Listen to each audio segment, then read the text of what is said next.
Lourdes. J'y vais pas pour chercher de l'eau ou pour faire une prière à la grotte. J'y vais pour faire la cyclosportive GFNY Tourmalet qui est au départ de Lourdes. Le temps est vraiment pas terrible. Bon, normalement c'est juste aujourd'hui qu'il pleut. Demain, je croise les doigts pour ne pas avoir de pluie. Il y aura peut-être quelques gouttes pour l'instant de prévu. Cette cyclo fait 156 km, quelque chose près. Mais c'est pas la distance qui me fait peur, c'est plutôt le dénivelé. Je vais battre tous mes records si j'y arrive, car je pars pour 4000 de dénivelé positif. Jusqu'à présent, j'ai un petit peu dépassé les 3200 sur 120 km. Et là, bon, la distance me fait pas trop peur. Comme vous le savez, que vous l'avez vu dans des précédentes vidéos de l'année dernière, j'étais proche des 300, donc c'est pas trop un souci de ce côté-là. Ouais, c'est surtout les 4000 qui me font un petit peu peur. Chez moi, j'habite dans une région qui est vallonnée, mais il n'y a pas de col. Je suis loin de la montagne, on va dire. Donc c'est difficile de s'entraîner, même si dernièrement j'ai fait une grosse sortie 110 bornes, 2600 de D+. Donc je sentais qu'encore je pouvais prendre quelques bosses de plus, de là arriver à 4000, je sais pas. Pour pas être hors course, il faut que je fasse une moyenne de 18,5. J'espère rentrer dans les délais. De toute façon, même si je roule en dessous, ben, vu que c'est une sortie cyclo, c'est une sortie route, donc je ne verrai pas après, je peux être hors classement, ce qu'on appelle souvent marqué DNF sur les classements, mais mis hors course à la rigueur, c'est-à-dire pas rentrer dans leur classement à eux. Mais normalement, rien ne m'empêchera, ou personne ne pourra m'empêcher, à part qu'ils me forcent à monter dans une voiture balai. La première réelle difficulté, c'est le col d'Aspin, très connu, qui fait environ 10-12 km par là. Et si je dis pas de bêtises, je suis autour des 8 ou 900 de dénivelé positif. Après on redescend et on va aller chercher le Tourmalet, qui lui, si je dis pas de bêtises non plus, fait 17 km. Et en dénivelé il doit faire 1002 ou 1004 dans ces eaux là, j'ai plus trop le chiffre en tête. Bon voilà, je vais surtout me focaliser sur mon effort. Sur le vélo, j'ai mon capteur de puissance, donc ça va bien m'aider pour essayer de me maintenir, voilà, un effort régulier. On va essayer de trop me cramer. Côté vélo, je pars avec mon Felt Advance FR105 qui est juste là. Je l'ai calé pour la route. J'ai adapté la transmission. Alors d'origine, il est à 2 fois 11 vitesses. Plateau, je crois que c'est du... Alors là je suis en 34,50, mais je vois si quand je l'ai acheté il n'était pas en 36,52. Bon là actuellement il est en 34,50, mais il est depuis longtemps. Par contre au niveau de la cassette, j'ai fait une adaptation.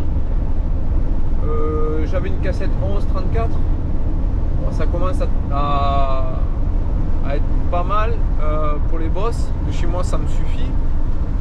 Par contre je suis vraiment mauvais, et comme là je vais vraiment franchir un palier au niveau du D+, j'ai tout simplement changé la cassette.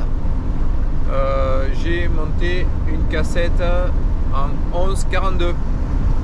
Alors pour... Oui, 11,42 ça passe en Shimano 105. Bon, j'ai dû bidouiller un petit peu. C'est un dérailleur chape longue, donc pour le 11,34 il passe, mais c'est pile. Il n'y a pas du tout de mou. Et là, le fait de devoir passer avec une cassette plus grande, ce que j'ai fait, c'est que j'ai acheté une petite patte de rallonge de la patte de dérailleur. On trouve ça pour une trentaine d'euros. Il en existe de différentes longueurs. Et donc ça permet, voilà, de descendre, d'écarter le dérailleur en gros de l'axe de la roue. Donc on gagne en possibilité au niveau de la cassette. Fait juste une sortie avec, manière de voir que les vitesses passent bien, et j'ai été vraiment étonné. J'ai pas eu besoin de rien retoucher, ça passe nickel. Après le 105 méca, hein, c'est pas de l'électrique, c'est le méca. Franchement, j'ai jamais eu de souci avec, je trouve qu'il est très fiable. Je suis en route pour le départ, 6h45.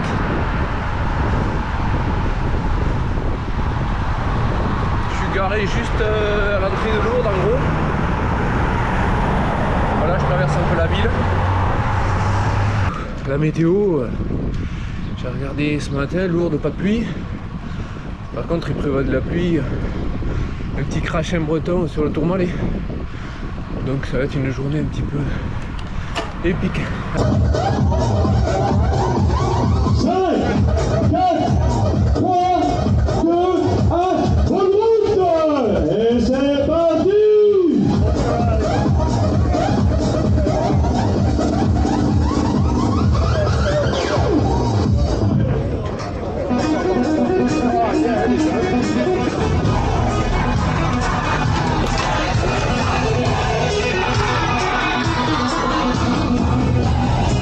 C'est un magnifique peloton qui prend le départ. 1000 cyclistes dans les rues de Lourdes. Ils ont une passion. Le cycliste Léopold.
Bon, je suis dans la 6e ascension, on va dire, sur 8. C'est-à-dire que la 7e c'est l'Aspin, 8e Tourmalet. Ça se passe pas trop mal. Pour l'instant, le timing est pas trop mal. Toute la partie du début dans la vallée, j'ai essayé de bien m'accrocher avec des groupes pour essayer de m'économiser un max. Et là, ça s'est vachement étendu, quoi, tout le peloton. Alors, j'ose pas regarder. J'ai fait 1200 de D+ en 49 km. J'en ai fait un morceau, mais bon, il en reste encore beaucoup, quoi. C'est déjà pas mal, 9h40. La moyenne est correcte. Je tiens le rythme, allez, on verra après.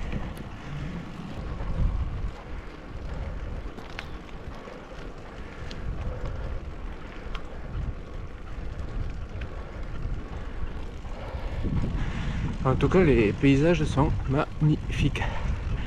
Franchement, c'est la montagne. Mais bon, ça pique. Pas gagné.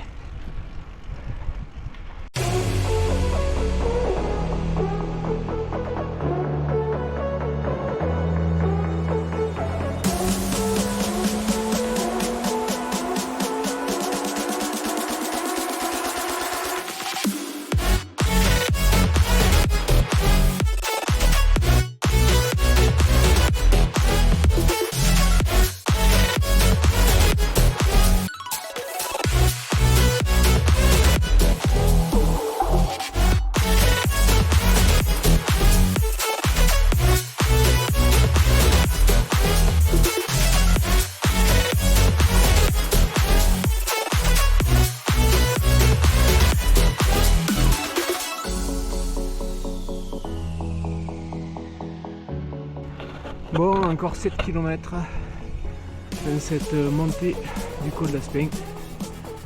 C'est un petit crashing breton. C'est pas méchant, mais c'est chiant sur les lunettes.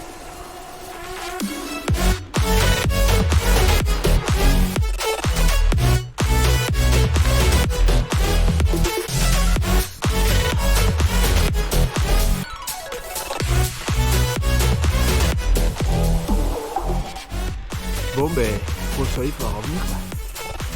Et pour la superbe vue sur Wang aussi. Parce que là, c'est le crachin breton. Il reste 3 bornes à val de sommet. Et là, ça me suit.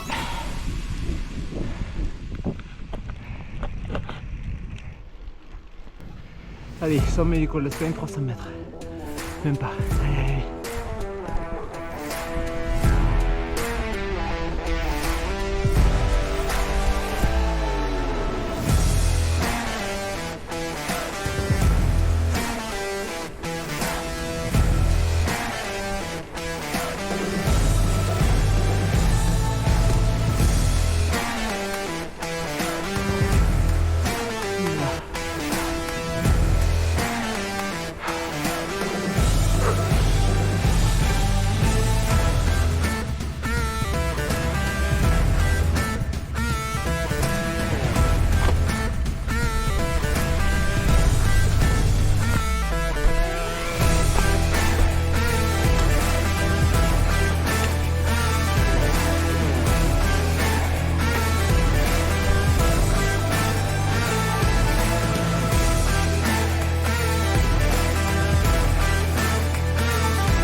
Je viens de faire un petit arrêt ravito au pied du Tourmalet. Donc c'est parti pour 15 bornes de côte. J'espère que ça va aller. J'ai un peu mal au cul, les jambes ça va pas trop mal. J'ai retombé la veste de pluie parce que dans la descente de l'Aspin c'était bien mouillé, brouillard et tout, en haut c'était pareil, complètement bouché. Donc j'ai fait la descente tranquillou. surtout pour pas se mettre par terre. Et là c'est reparti. Allez, on se retrouve plus tard. Pour l'instant c'est sec, donc ça va mieux pour un peu profiter. Puis je crains qu'en haut ce soit bouché et que je retrouve la pluie. On verra bien.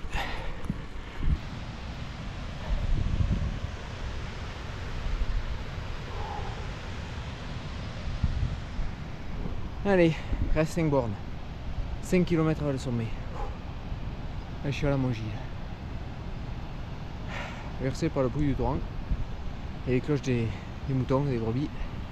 Parce qu'après, la vue est complètement...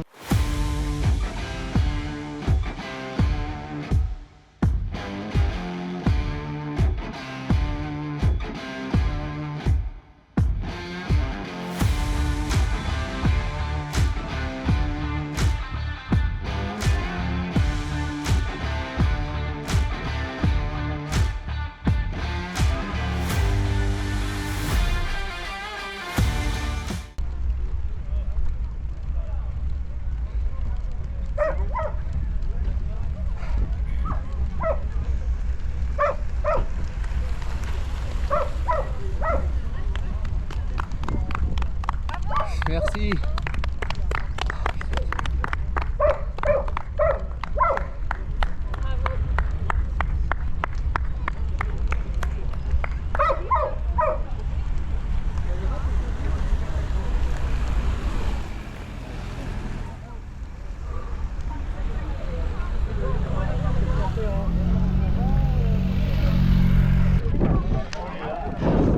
Et voilà, je l'ai fait.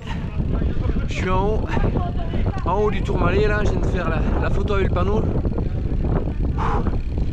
C'était dur. Je suis monté franchement à 34-42 tout le temps. J'en pouvais plus, j'ai souffert la galère quoi. Voilà, donc ça fait que j'ai fait 109 km. Il y en a 157, donc il en reste encore quelques-uns pour rentrer. Mais bon, ça va être déjà une partie descente après du plat, mais il fait un brouillard à coupe le couteau quoi. Allez, à plus.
Voilà maintenant une semaine que cet objectif 2024 est passé. C'est le moment de faire un petit bilan. Pour moi, c'est tout à fait positif. La première chose que je voulais, c'était de terminer et j'ai réussi à franchir la ligne d'arrivée. Le deuxième objectif, c'était rentrer dans les temps, être classé. Et là aussi, j'ai réussi à être dans les temps et à ne pas me faire arrêter ou me faire mettre hors course par la barrière horaire. La configuration du vélo m'a permis de franchir principalement les deux gros cols qui étaient l'Aspin et le Tourmalet dans de bonnes conditions. Honnêtement, j'avais sûrement l'une des cassettes les plus grosses de tous les participants, mais c'est pas grave. Certains m'ont demandé quel était le grand pignon parce qu'ils l'a trouvé vraiment énorme.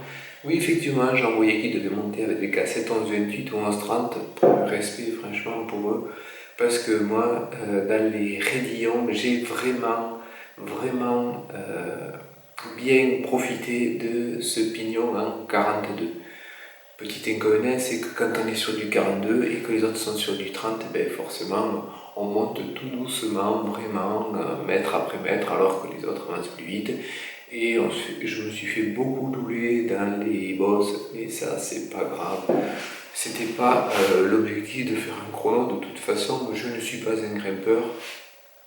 Je ne m'entraîne pas assez pour réussir à faire une performance, et quand je vois que le premier de ma catégorie met au classement met 5 heures et que moi je mets 2h30 de plus, ça me met une belle claque, mais ça prouve qu'il y en a certains, et un grand nombre je suis sûr qui étaient sur cette épreuve, ont un entraînement beaucoup plus rigoureux que moi et donc arrivent à faire de belles performances.